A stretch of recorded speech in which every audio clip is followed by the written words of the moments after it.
Gardenville.tv, and we're out here looking at our potatoes at the allotment. Now, Susan, how are we getting on? Don't they look healthy?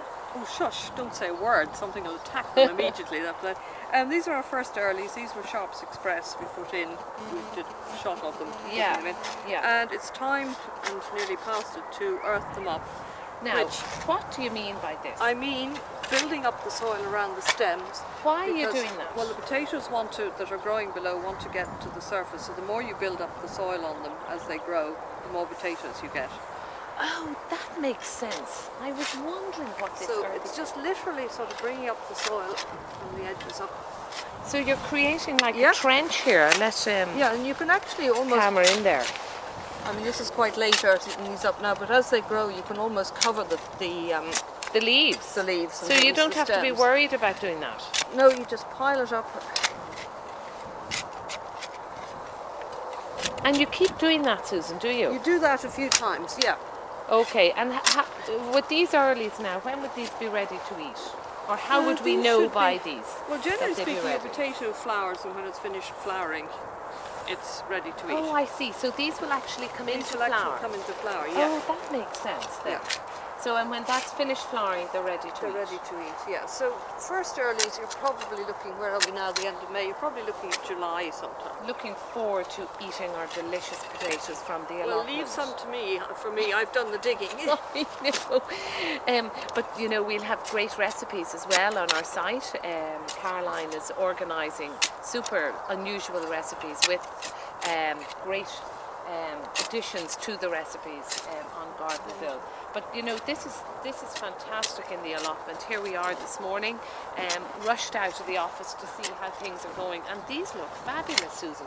What about problems with flies or anything? I mean, these look so healthy. There's nothing eating them. Your main problem with potatoes is blight.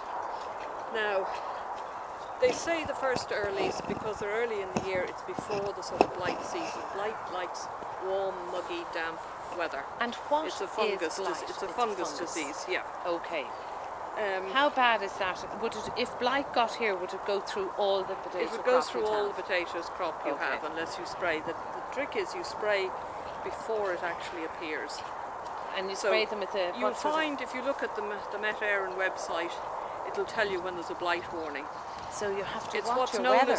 It's what's known as, I can't remember the exact details, what's known as a Smith's period, which you have so many days of a certain degree of warmth, humidity, etc. Okay, and then it takes off. Then its blight is around, and it starts as sort of brown blotches on the leaves and things.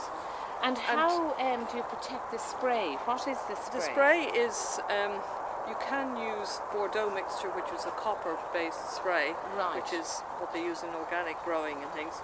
But the other thing is, if you're using that a lot, you don't want to build up copper in the soil. So the other thing you use is a thing called Dithane 945, I think it is, which is pretty effective. Okay, right. So but it's regular spraying. But Susan, would you have to spray them anyway, even if there was no blight warning?